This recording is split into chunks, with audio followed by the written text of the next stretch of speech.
everyone. Thank you so much for joining us today for another fantastic Sales Hacker webinar. We're very excited today for this one because it's all about compensation, and since it's after the end of the quarter, I know most people are excited about that topic, waiting on those checks to come in.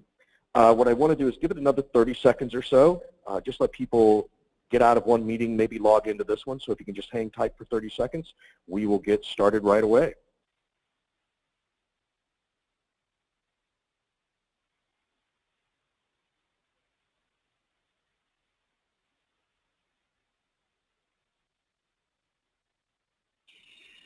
All right, well, let's go ahead and jump right in and sort of, let's do a little bit of housekeeping first. Obviously, we are going to record this session, so if you feel like you need to jump to go to another call or you know someone in your org who should come back and watch this one, we'll be getting a link out to everybody. It'll be on the Sales Hacker website. I'm sure we'll get it over to Xactly for them to share with their folks. The other thing we want to let you know is that we do try to keep our webinars active and engaging with everyone. So there are two ways you can do that. There's a question section over on the right-hand side, as well as a chat section. Always a fan of people going in and putting on their own chat and starting a little bit of a sidebar conversation, or if you want to answer a question that someone is asking, feel free to jump in and do that. I think that's a lot of fun and very friendly. We do always ask people to go into the chat feature real quick and just put in the name of their name and their company. You can put your title in there just to sort of give everyone a sense of who's there and hopefully create a greater sense of community.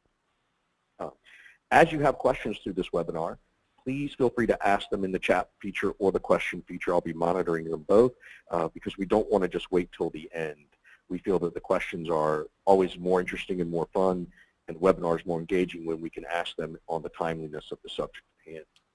So now that we've got all that out of the way, I do want to take a moment and introduce Justin Lane, who's the Director of Product Marketing over at Xactly.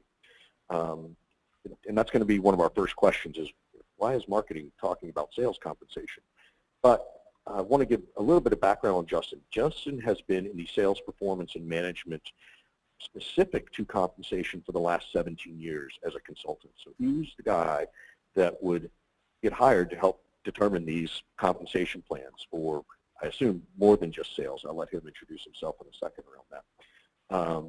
But I do think it's great that now he's on the product marketing side of this with an organization like Xactly that really does understand not just compensation but motivation, because that's a really important piece of this discussion. So Justin, please take a moment and say hello to everybody. Hello everybody. Thank you, Richard, for that introduction. Yeah, I've been involved, like you said, I've been involved in the sales compensation management and sales performance space now for about 18 years. And, you know, when I first started on the sales comp plan design side, you know, it was the dark ages of sales comp. We had some idea of what worked and what didn't work just from experience. And then as, you know, time progressed, we started to see some of the automation tools come to market where people could really automate those compensation plans. And then with Xactly Insights, some of the big data around sales compensation and performance, what works, what doesn't work, combined with some of the research being done by, you know, the economic behavioral guys about how people make decisions. And at some point in time, you know, I said, hey, this problem's been solved, right? We've really cracked the code on the sales compensation side of the house, from design, knowing what works, what doesn't work, to the automation side of it. So help train up the next generation of folks to continue on with that work, and I wanted to figure out what's next. Started to see statistics, you know, things like 56% of people making quota, 60% of people making quota, and, you know, something in my brain clicked to say, hey, you know, even if we design a great comp plan and we fund it, we got to help that individual sales rep get there, or, you know, that comp plan is not going to help drive the right behaviors, be predictable, help with attrition. You're still going to have a lot of problems, you know, with your sales org. And so just shifted gears a little bit, got out of client-facing consulting and joined Xactly to help them out on the product marketing side. Yeah, and for those, you know, I think Xactly has a great name in the space, particularly in the SaaS industry, around compensation. But as we talk today, you know, I know you're going to be talking about data and pulling data points from the information that you have or what you see happening in the space. Yeah.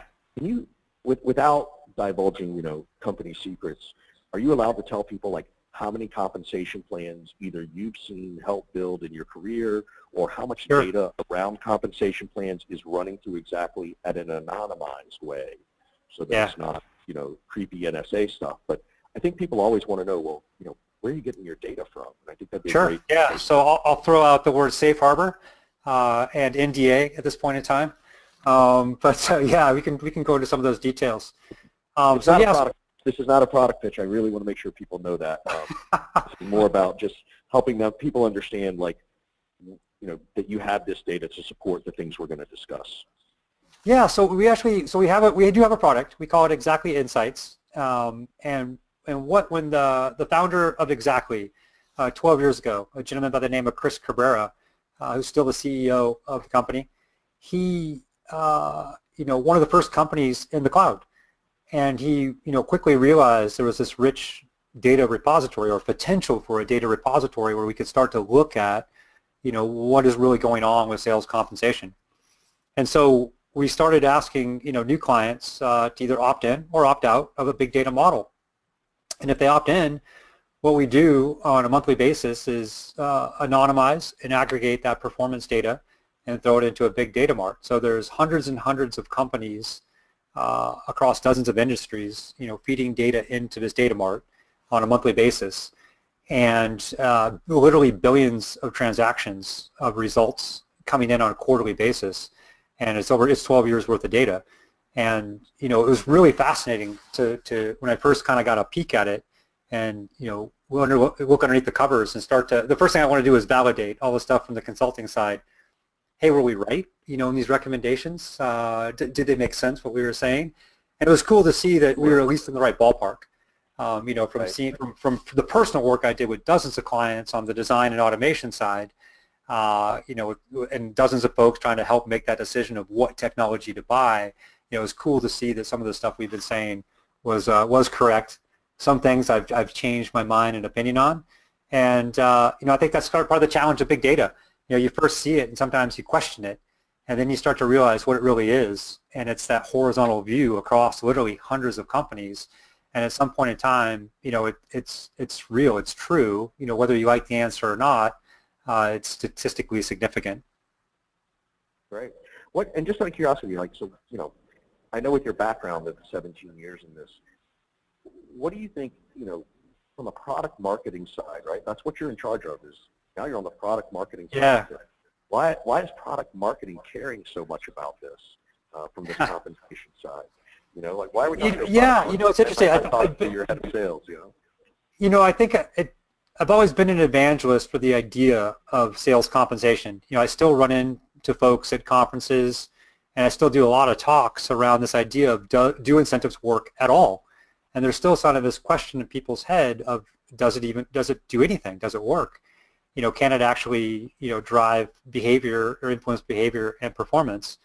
And so, what I did, by coming to Xactly, really wanted to help keep evangelizing kind of that story and messaging, but more from a product side.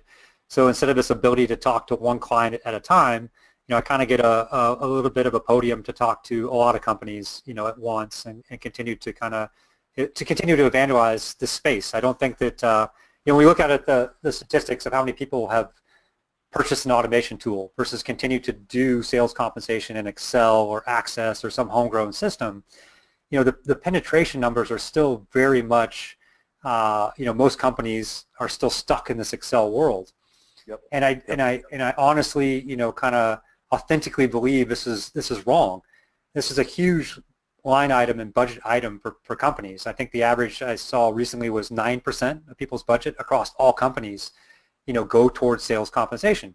And they're managing this huge spend in the most rudimentary tool possible, one step above a napkin. And I see all kinds of errors, whether it be from calculations, just cut and paste stuff. I've met comp admins that, have pulled their hair out, can't go on vacation, type of things. And there's just a lot of pain and misery around this whole process. And it is, I have to sit there and go, hey, there's a solution to this problem available for people. So that's just kind of the shift. And then, now kind of taking a broader view of sales performance and really thinking about, how do we help the reps, achieve that achieve that on-target earnings? How do we help them get to quota, get to goal? And so, kind of the next passion for me is kind of that total vision. And the realization, the analogy I've been using is you could come to me tomorrow and say, hey, I got a job for you. If you could fly a plane to New York, I'll give you $1 million. That's a pretty juicy incentive and compensation plan, and I would probably take that job. The big problem being I don't know how to fly a plane. And so, again, we have this great comp plan, right? Highly motivational comp plan, but I can't fulfill it. And so we have finance saying, hey, we got a guy on board. We're going to fly a plane to New York. I got my sales manager and leader saying, great, we're going to New York. And I have the sales rep, me as the rep, saying, I kind of believe I can do it, but I'm not quite sure.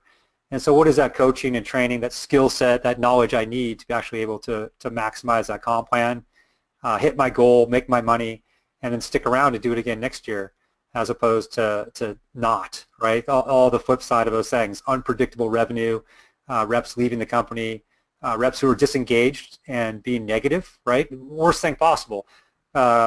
Person out there in the sales field that's not only not engaged because they don't think they're going to make it, but unhappy. And so kind of being this curmudgeon within the sales force and telling other people, oh, it's not possible, right? The quotas are too big and the company's not supportive, whatever it might be. I hear some of these conversations, from field sales folks, people, and what tools can we give them? What can we do to help them get back to this idea of self-efficacy and belief that they can make it, and give them that product knowledge, skill set, everything they need to be successful? That's great. So let's talk about what people are currently doing now. I know we had this webinar call yesterday, and you used this great analogy of peanut butter, the peanut butter spread of what most people do. Explain that to people and say, this is what we see people doing. But then so I'm going to jump to the slide here and put it up on the screen. And so I always say, hey, when I do a webinar or a talk, I always want somebody to take away something of value. So here's something up front, and we got something at the end as well. So hopefully this is something you can take back to your organizations, or at least think about and see if it applies to your organizations. Let's start there on the right. You mentioned the idea of peanut butter spread. One of the classic, quota setting methodologies is people will take a sales role, account executive, global account manager, inside sales, whatever it might be, and they'll give everybody in that role the same quota, same goal, same target. So let's say it's account executive selling SaaS software. They might come back and say, hey, you've got a $1 million ARR nut to hit this year, and they give it to everybody. And the problem with that is that however you define your territories, and I've seen territories defined by about 30 different dimensions over time, most typically geography, but it could be by product, could be by vertical industry, any number of ways people define territory. They're not equal opportunities, right? Not everybody has the same opportunity by territory. If you told me, hey, I'm going to go sell SaaS software to the state of California, I'd be like, awesome. If you told me I'm going to go sell SaaS software to Saskatchewan, I would be less excited if I had the same goal as that person selling into California. But we see people doing it. Anybody from Saskatchewan on the line? Yeah. Just maybe not quite as a target-rich environment as California currently. It might change over time. We'll see. But yeah, so when we see people doing this, again, looking at that insights data, looking at hundreds of companies over 12 years, we see folks attaining less quota attainment. They're not doing as well as they could be. And it's kind of the so what is the question. But when people aren't achieving quota, at some point in time they believe they're not going to make it, and we start to see this performance dip. Right? You can look at the data. You see less deals coming in. We don't necessarily have view into CRM, but my only assumption is there's going to be less opportunities. Their pipeline is going to get skinnier as they start to lose this belief that they're going to make quota. So that's one of the big things we see, and one of the things that I recommend is look that quota setting process. Definitely look at the opportunity by territory, by rep. Make it not only a bottoms down quota setting process, but a top up. The person that knows that territory the best is the person working the territory, and they should have some input into that process. So let's talk about that. I feel like, and, correct me if I'm wrong, so many compensation models are based on 20% more than sell X14 on the spreadsheet, right? Last year we did X14 sell on the spreadsheet. Let's see if we can do 20% more. Yeah. Do the peanut butter spread, as you said. And that comes from the top down. Yeah. Can you give people an example? Like, if people wanted to walk away today going, well, what does he mean by bottom up? How do I start to examine my bottom up approach? Not necessarily what it would be, but where do they even start to get a baseline to understand their bottom up approach? What does that mean as you talk about compensation models? Yeah, so I mean, I think from a quota setting, kind of methodology, I mean, most every company will start off with the idea of top down. Very few people start with a, true bottoms up quota setting. And I think that's fine, right? You have corporate goals, you have expectations. If you're a public company, you've made, a promise to the street of what you're going to hit. You have a corporate number, right, that you need to get to. I think where people fall down is now that idea of it just starts to get, they just do the math. They divide it up amongst the people. And this idea of, taking last year's quota for a particular rep and adding in on 10% on the top, or adding in 20% on the top, what we'll see, and this, again, proven out through the data, is that you'll have reps in this make-miss cycle. They'll make quota, you'll raise quota by 20%, they will miss quota. This could be your best performing rep, and since they're not making quota in that miss cycle, they're at risk for attrition. You really, have to be cognizant of what are you doing to your top performers, and any number of ways to look at, top performers, A players versus B and C players. If you want to use a Pareto rule of 20% of your folks bringing 80% of the revenue, which holds fairly true across a lot of industries, you really want to retain the top end of your sales force. And by just giving them this plus 20% quota, you may be putting yourself at risk for losing these folks. And so from the bottoms up perspective, you want to at least include them in the conversation, because a lot of this idea of engagement and the science around goal setting and goal achieving, people have to believe that they can make the goal to actually go after it. The minute they lose the belief, then it's truly this idea of whether you believe you can make it or not, you can't. And so if they're involved in the conversation from the beginning, to say, let's take a look, at your territory. Let's go take a look at Salesforce, look at your opportunities, your pipeline, your funnel, and start looking at, where we think you can get to. Corporate number, is starting off at somewhere around $1 million. Let's see what your pipeline can really do. And if it comes back, and maybe they sold their territory out last year, and now it's looking at maybe it's a $250,000 opportunity in their pipeline. Maybe you need to start looking at territory realignment. Give them a few accounts that aren't being worked. If somebody's territory is too big, shave off some of the bottom and hand it to this person who now has a lesser opportunity. But you have to have that conversation with them to make sure that as you're setting those quotas, that they understand what they need to do and have a clear vision of how they think they can get there through their their book of business. Let me ask you this question, because I love this discussion, and I see it all the time too, is that, well, they come up with this number. They even do the bottom-up analysis and go, oh, well, his territory only has 250,000 in active pipe right now.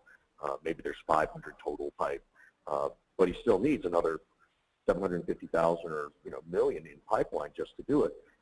And I often see sometimes where management won't take their own level of accountability too, where it's like, okay, well, we're going to help you generate 2/3 of that additional piece of the pipeline that you need to get there through these marketing activities, sending you these shows, doing those kinds of things.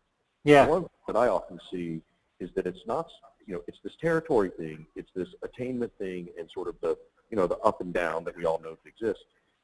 But it's also this lack of accountability by management, and to some extent, lack of true management skills by management to even know how to have these conversations. Yep. Other than the STFU, here's your quota, get back to work, don't mind, right? Like that's how you and I were raised in the sales world. Oh yeah, this is the very X style of management. Yeah, exactly. So how do you let's say we talk about it from this rep side. What are the things you suggest to a manager when they start to look at having to rework compensation plans and having to have these, they're not tough conversations. They just need to be honest conversations in both directions. Yeah. What kind of managers they should do? Yeah, I mean, that's a complex topic, right? We could go a couple of different directions. I think one of the things that we're actually doing some research into right now is who makes the most successful frontline sales manager. And so, you've heard this argument back and forth. I've heard both sides of it, where people promote their top performing reps to be sales managers. And I've heard arguments for and against this discussion. And I've always kind of leaned on it could be a good idea and it might not be a good idea. I think it depends on what led that sales rep to be successful, and is what led them to be successful a repeatable model, scalable, and is it teachable? Do they have that coaching skill set to be able to tell their new team and teach them, model that behavior? Here's what I did to be successful. If you do these same things, you too can, have success. And I think there's a gap there, right? I think that a lot of times people get promoted into that sales management role and they don't have that coaching skill set. I saw a really interesting blog post earlier this year by a gentleman named Jason Jordan, colleague. He runs a company called The Vantage Point. And he's an advocate right now of a metric of asking your sales reps, client-facing reps, and the metric is what percentage of your reps feel like they got effective coaching this week. Yeah. And the numbers, the preliminary numbers that I've seen, the numbers are pretty abysmal, right? Not a lot of reps feel like they're getting that effective coaching on a week-to-week basis. And so I think there is a skill gap at that frontline sales manager level of knowing what to coach on, how to have a coaching session, and to take that conversation beyond just let's look at your pipeline opportunities, but let's look at where are your skill sets, product knowledge not strong, and what prescriptive recommendations can they have to bring that person's skills up to par. Yep. Yeah, the word I keep hearing in the space these days is, on the sales side, you need people who are empathetic and have good listening skills. On the management side, and even on the sales side, it's all about the emotional IQ, right? What's their EQ? And I think that's going to be something that will come into effect around better management as it comes to motivating, which then does come into compensation. I know we're moving away from the topic of conversation, but I don't think you can talk about compensation without talking about motivation that does need to come, from their top down. So I think another interesting to go with that is just thinking back at my experience from the plan side is that when we see people promoted into these management roles, we'll see a lot of what I'll call job contamination. They'll promote somebody into a frontline selling manager, and they'll still have them carrying a bag. They still have a number that they're directly responsible for. I see this at a lot of organizations. All the time. And I'm like, okay, now there's only so many hours in a week. What do you actually want this person doing? Do you want them, taking their skill set and coaching up, their span of control, whether it be 4, 6, 8 folks, and helping them all achieve, or do you want them to still be that really, good top performer and try to bring in some business directly? The problem is you can't have both worlds, right? You put people in this job role where they're expected to do both, and they end up not being as successful as they could be in either job. And so again, the advice being, hey, keep them as a top rep, or actually let them be a sales manager and help other people become top reps. Yeah, or you'll burn them out and they'll leave, right? I see this all the time. It is the silliest thing I've ever seen. It's a very, I'll call it a common practice as opposed to a best practice. Yep. It's kind of what you see as you go from company to company. Yeah. Let's talk about other kinds of incentives, right, that are around compensation and motivation, right? Like things around Spiffs, right? Do you believe in Spiffs? Do you don't believe in Spiffs? How do you budget for Spiffs if you believe in them? What's your thought around Spiffs? No, they definitely work. I think, there's definitely, you can get a short-term boost or change in behavior. When I talk to companies about Spiffs, I think it's something that should be planned, designed from the beginning. When people are thinking about their compensation spend and what return they want to get on that investment in compensation spend, Spiffs should be a portion, right? There's always going to be a sales contest. There's going to be something that comes up during the year. Maybe a competitor launches a new product and you need to respond to that. Maybe you're launching a new product and it's not getting the traction or momentum you want, so you throw some dollars at it to try to get people's attention on it, some focus on it. I think that's fine from a motivational standpoint. I think that, but yeah, you want to think about, somebody's total compensation package at the beginning of the year and start to say what percentage of that do we want to put into Spiffs. Has to be enough money to matter, but we don't want to make it such a big portion of the money that it overrides the fundamentals of the comp plan. So when you think about comp plan design, you think about what are the metrics or measures that we want people to focus on. It could be as simple as all we're going to chase this year is top line revenue. This is what we're going to pay people on. Any dollar that comes in the door is a good dollar, and we're going to pay them, let's say, a flat commission rate. Now, if something happens in the middle of the year, maybe we're a little bit behind, maybe you just want some excitement on the sales floor, so we come in with a spiff. You don't want the spiff dollars to be so big that you're creating behaviors that offset the core comp plan. So now if the spiff is something like a number of new logos, you don't want people doing massive discounts and selling things for a lower average selling price just to get the spiff dollars at the expense of the top line revenue that you're funding the compensation plan to do. So you can't let the spiffs override the comp plan, but I do think that they work and that they're a good idea to sprinkle in throughout the year as you need a little extra juice, as things come up and happen during the year. And I think that's other kind of the big failures a lot of people have on that comp plan is that they'll do what I'll call fire and forget. They'll come up with what they think is a great comp plan. They'll launch it, at sales kickoff, and then they'll just let it run. And they don't go back, on a quarterly basis and do any kind of monitoring and saying, hey, is this working? Are we getting what we wanted out of this compensation plan? And then do we need to make any adjustments to it? And, old school kind of thought behavior is don't tweak the plan, right? The guy that taught me about it, kind of said, don't tweak the plan, let it run. And I'm like, I'm more of a metrics-driven guy. I want to see the data and say, hey, if we're paying people for, gross profit margin, are we getting the results that we need from that? Is it working? Is it driving the behavior that we need? Do people understand how they're going to get, and maybe it's just a misunderstanding of how they're getting paid. We need to re-explain it. But don't, get 9 months through the year and realize that you spent all this money and not gotten the results that you expected, up front in the plan. Yeah, I've got a question coming in from the audience. I think it's a really Sure. good one. What type of commission structures and/or percentages are the most common today? And what type of structure do you think the most successful for both the company and the rep? So I think there's two questions in there. Yeah. So I'll repeat it. What types of commission structures and percentages are the most common today? Let's talk about that for a second. That's hard to say what's most common. I think that you see, I'll talk about a couple of different things that I see at different companies. And then I think that, the most common thing I'll see is that it's too complicated. I'll throw that out there, right? People really overcomplicate their sales compensation plans. They try to do too much with sales compensation as opposed to making it in strategic alignment with their corporate goals. Types of comp plans, we see everything, right? We see everything from a flat commission rate, like I mentioned, flat commission rate on revenue. We see things, plans with goal-based plans, with accelerators at goal, and all sorts of different, payout curves. And then, it just gets more complex for there as people start to put in, more metrics where they start to have gates, must hit, your software goal before you get paid on product or services. People start to make it more and more hoops for the rep to jump through to be able to get paid.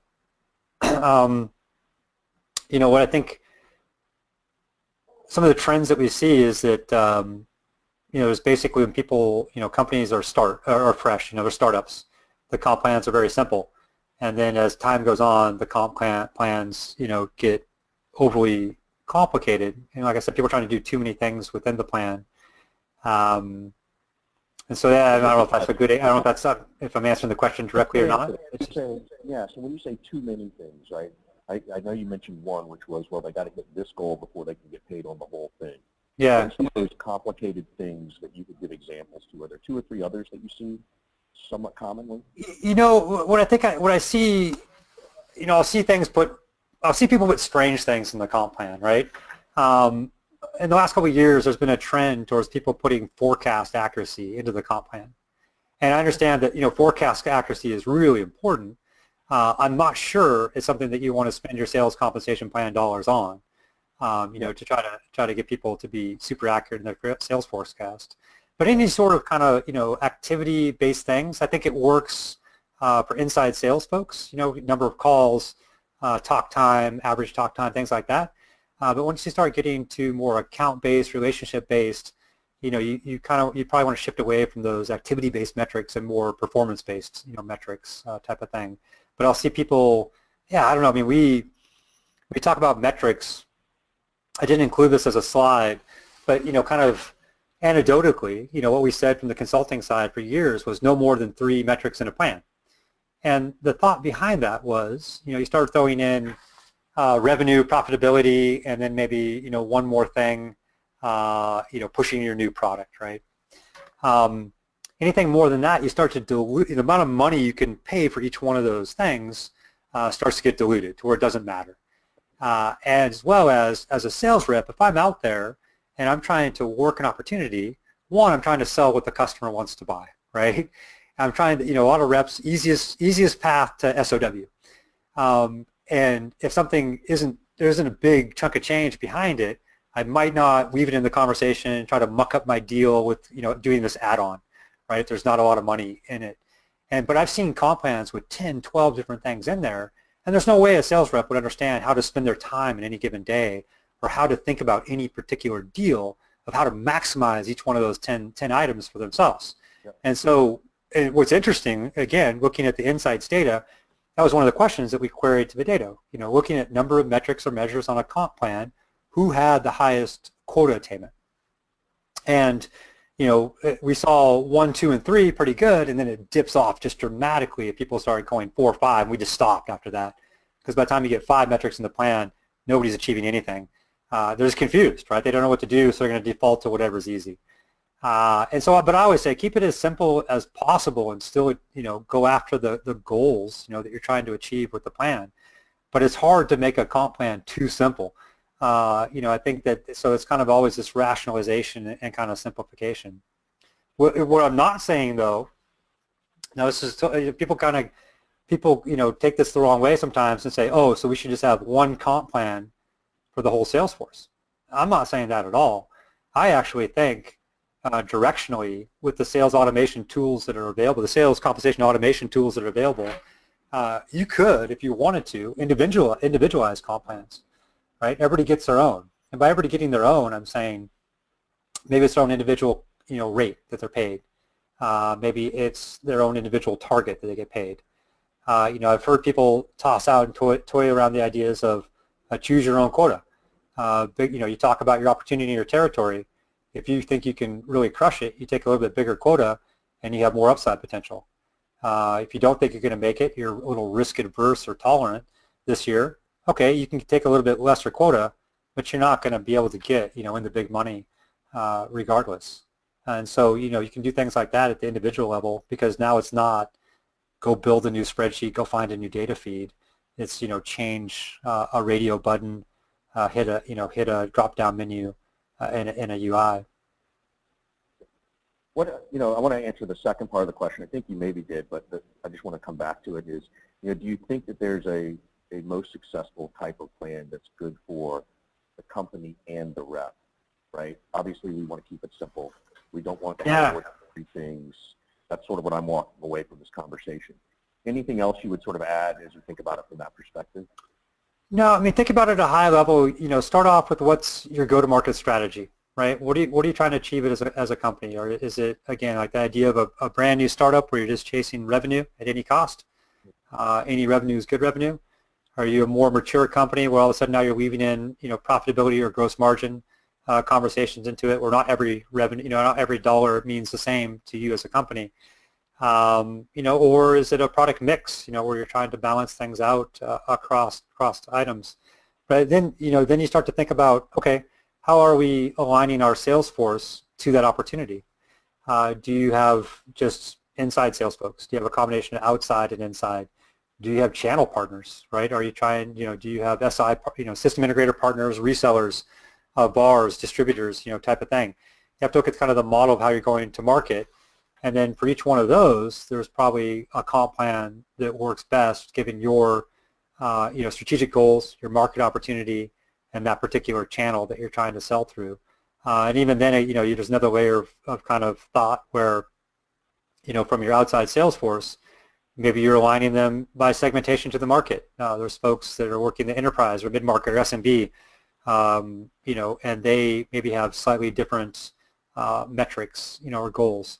And so I think, my answer, sorry, there's not like a specific answer, but it really depends company by company. What are you trying to achieve through the compensation plan? What is your market opportunity? What is your go-to-market strategies? What type of roles do you have out there? And then that's kind of the way to think about how do you get to a comp plan for that rep, right? That type of rep to help best motivate them. That's a great consultant answer. It depends. That's a great question. I had another question from the audience, but I did want to ask one more important thing that I think is a piece, and you alluded to it, is coaching, right? Your comp plan, in my opinion, is only about as good as your coaching efforts to the sales rep, right? Unless you're a massively big organization where there's tons of coaching to happen. What is your thought around coaching to helping your reps achieve quota, right? Yeah.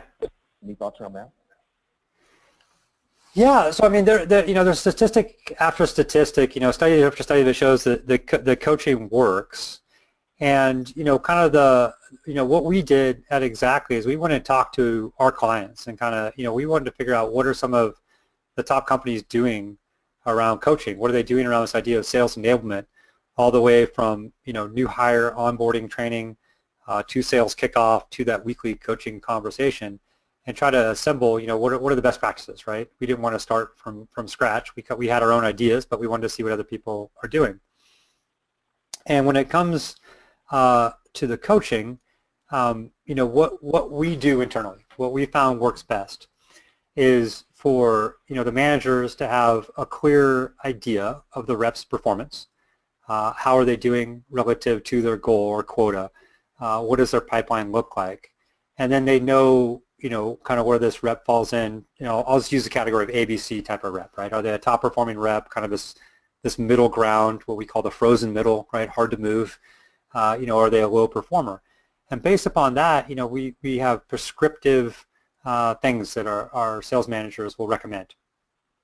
And what we've done, what those prescriptions are a series of things. If it's product knowledge, it's go learn more about the products, through watching a series of videos, going through a learning path or a certification around those lines. If it's, peer selling skills, it's a couple different things. One, we have an internal selling methodology that we use, and again, we put it out there for the reps in a video format, short snippets. We think 4 or 5 minutes is about the length of an attention span right now for somebody to go watch, a video. But the other thing that we do is we do a lot of peer-to-peer learning.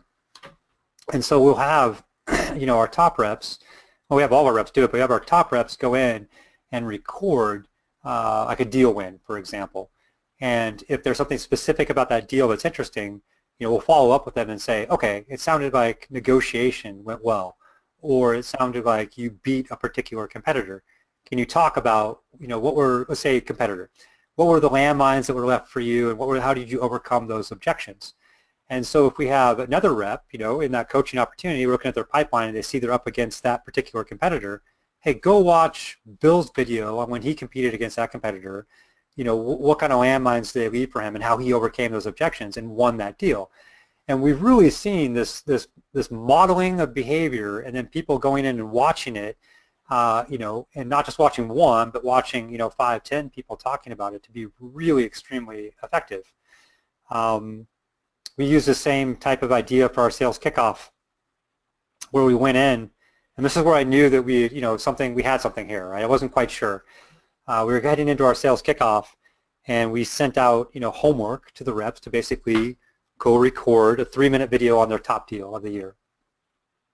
Well, our top rep, or a guy who had the biggest deal of the year, recorded his video. He's one of the first persons to put it out there. He wanted to go, brag a little bit about his deal that he crushed and brought in. And within 2 days, over 90% of the rest of our sales force had watched that video. Now, within a couple of weeks, I went back and looked at the statistics again, and the video had been watched, 3 or 4 times for each rep in our sales force, right? And so not only were they watching it once, they were watching it a few times to get the idea. And so, every rep did it, and the views were, and ultimately by the time we had sales kickoff, were about 5x the number of videos that were made. So we have people going out there watching other people, at least 5 people's videos. From talking to the reps, they were practicing how they were going to present their deal of the year, a few times, recording it, and putting it up, onto the web.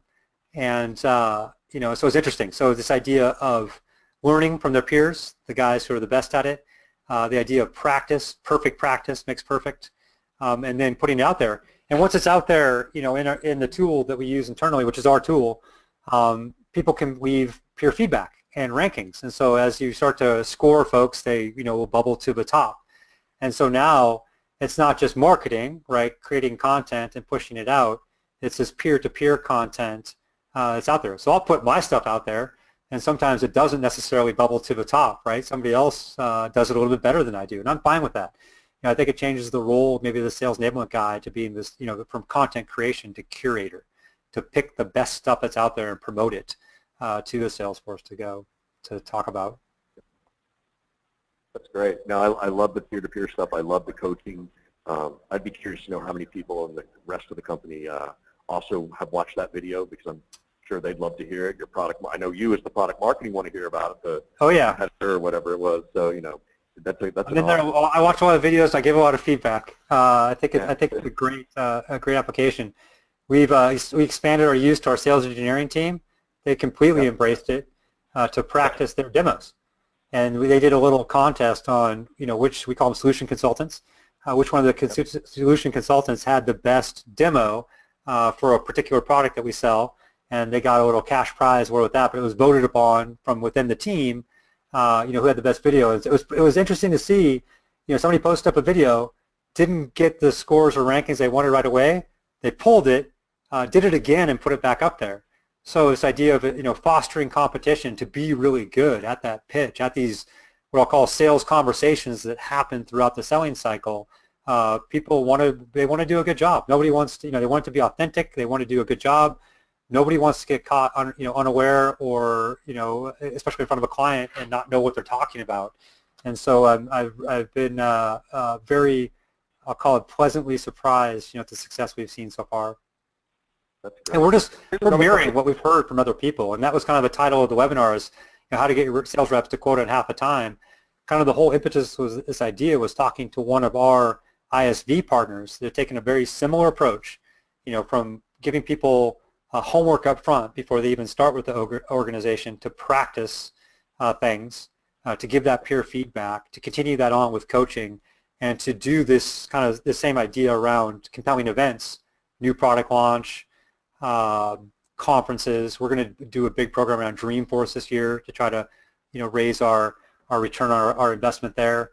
They saw people getting to quota in 44% of the time before, and we said, hey, can we replicate those results? And so we actually put a product around it to make it repeatable and scalable. And from some of our new sales class cohorts that are coming on, we're seeing some pretty phenomenal results. That's great. That's really awesome. Got another question from the audience. I think it's an interesting one. I certainly have a formulated response in my head, but we'll let you go first. We have a flat rate comp plan of 300% MRR.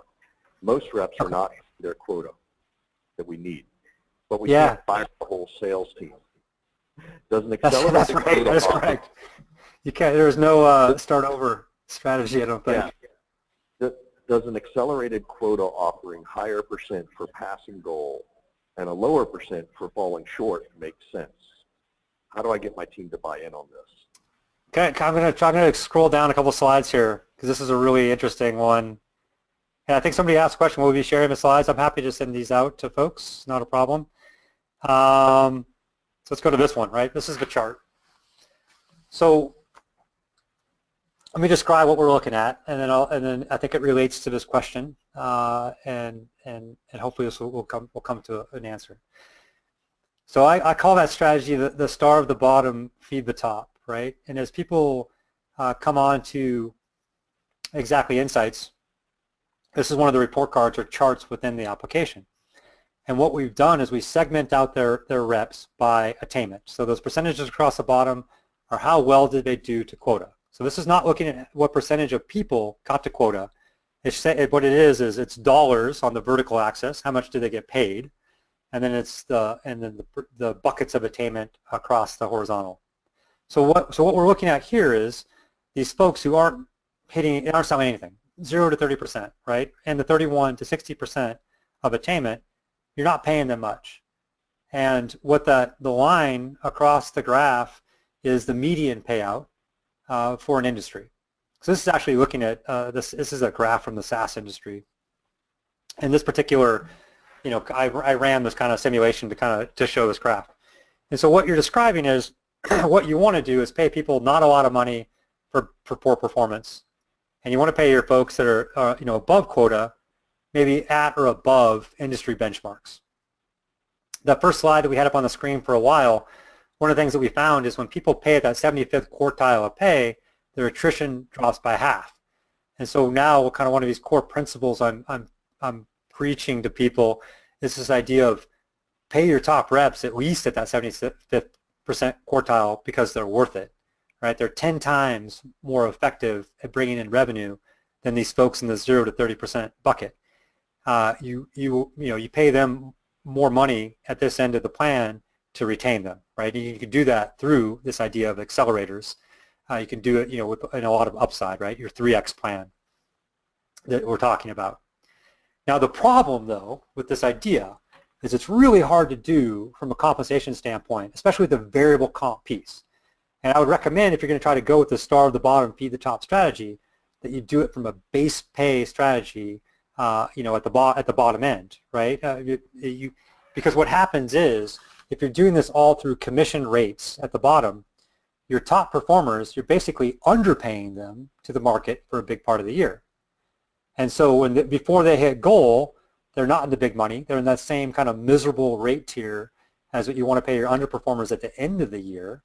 And so they're not getting paid relative to the market for a big portion of the year. And once they hit goal, they're in the big money. And so kind of what we're recommending is, what we'll call more of a healthy payout curve, right? To where you're trying to pay people at least at median to the marketplace, regardless of their performance. Because what this does is throughout the year, your top reps aren't being penalized for these guys who aren't making it, right? And then it's more of how do you shift these folks in the middle to a higher level of performance through things like coaching, more effective onboarding. How are you going to try to lift and shift that frozen middle? And then the bottom, the bottom part of your performing tier, you talked about the generation I grew up in. You have to go back to Jack Welch, right, a GE, and not be afraid to manage these folks out of the organization.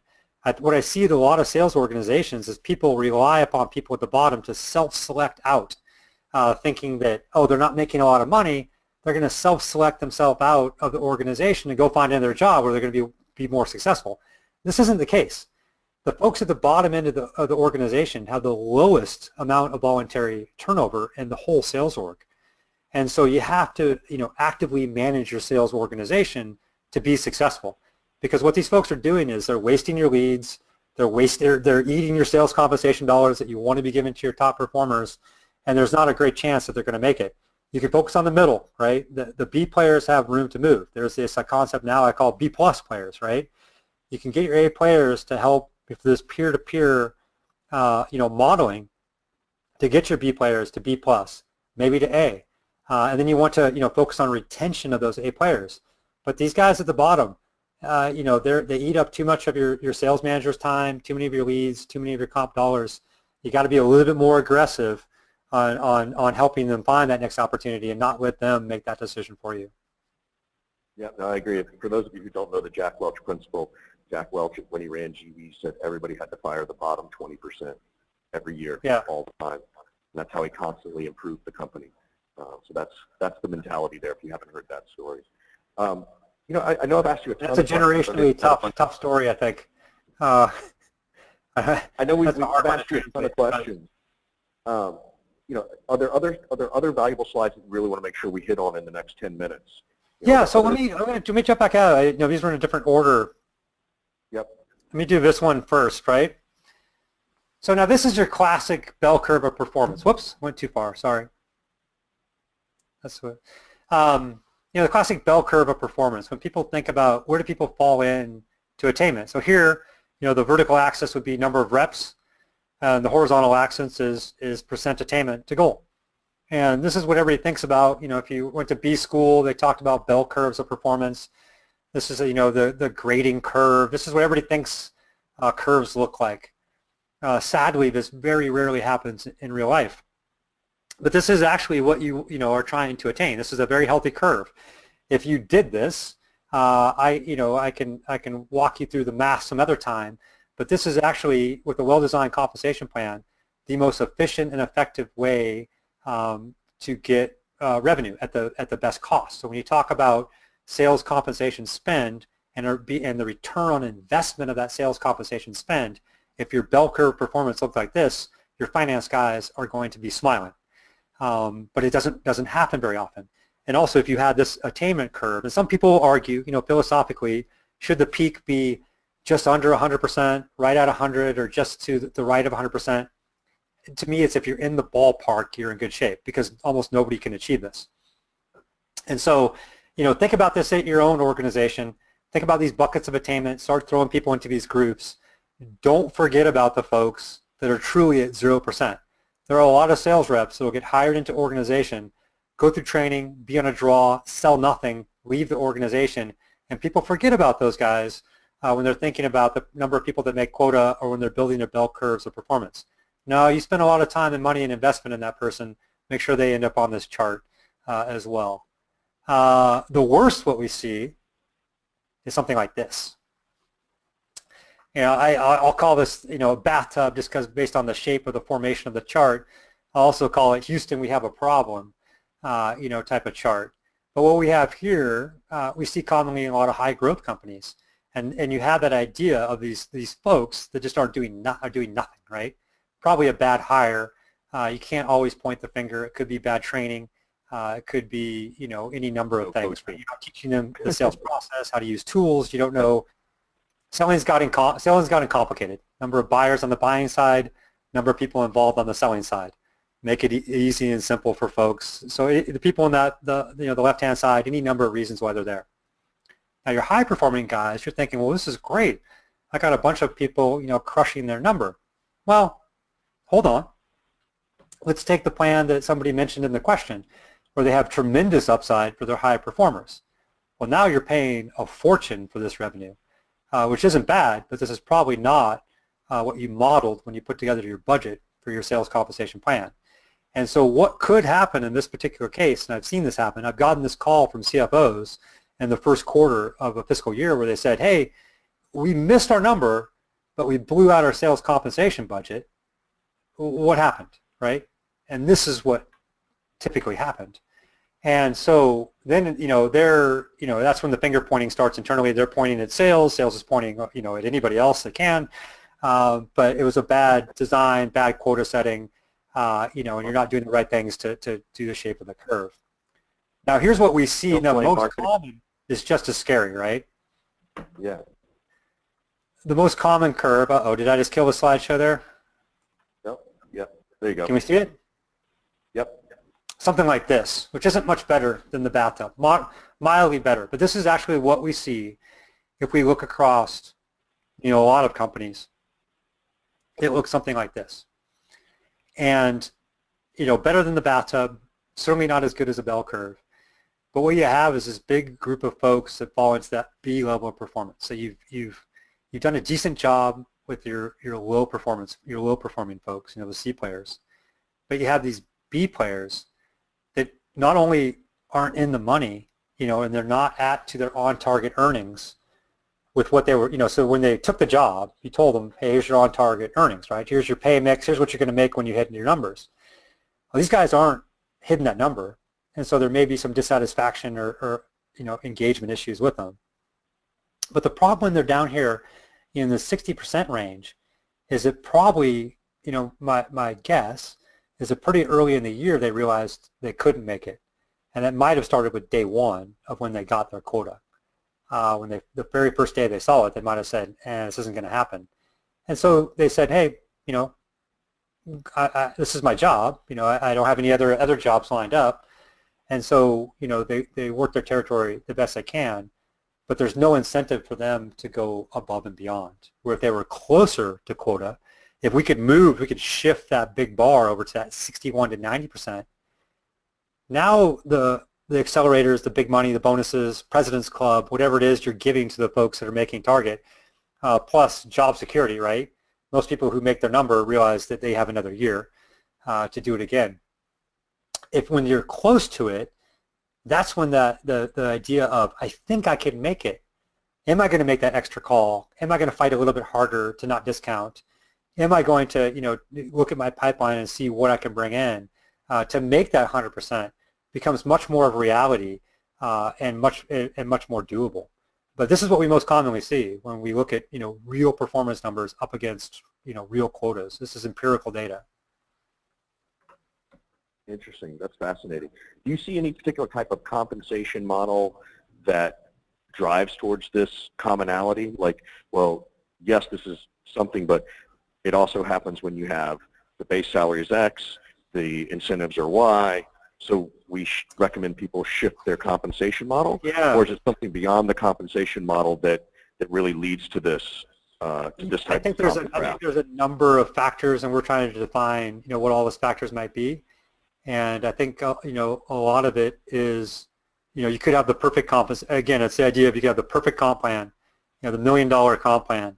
But if the people don't have skill sets, product knowledge, belief they're going to make it, that good role model of somebody else showing them how they did it, I think you're going to end up with kind of this middle performer and kind of stuck in the middle, right? Year after year, they're going to stay in the middle for as long as they're at your organization. Great. Well, I know we've got a couple of minutes left. I know you had a little bit of a treat for everybody, or something you want to share with everyone, and then maybe we'll wrap it up after you talk about that. Yeah, okay. So we do an annual conference, and in years past, it's been more of a users conference for Xactly. It's in San Francisco, May 16th to 18th, and this year we've added in a sales productivity track. And for anybody who attends today's webinar that would like to attend that sales productivity track, it's on me. Free of charge. We'll send you a registration code that you can use and attend. It's a pretty good day. We tried to, put all the highlights on that particular day, from our CEO keynote to our guest keynote. We have Eli Cohen, who is the former Senior Vice President of Sales Productivity at Salesforce. He's going to be there talking about sales productivity. And then we're going to have our sales enablement guy, a guy named Robbie Halford, talk about some of the things I talked about today, do a product demo, but talk about how we've rolled out our own tool internally, and now we brought it to market, what he calls the softer side of sales. He thinks that some of the number of stuff that we do on the sales comp side is the tough, hard side of sales, and what he does is the softer side of sales. So if anybody would like to attend that, again, on me, we'll send out that registration code free of charge for that day. That would be great. Awesome. Well, thank you so much. Justin, this has been fantastic. So thank you so much for taking the time yesterday to help us prep on this call, and then just answering a ton of questions from me and from the audience today, and sharing this knowledge and wisdom. So thank you so much, and thank you to all of our attendees for coming on board. We appreciate it, and hopefully we will see many of you at the Comp Cloud Expo. Yeah. Thank you, Richard. Thank you, Sales Hacker, and thank you to everybody who attended today. Much appreciated. All right. Take care. Bye, everybody.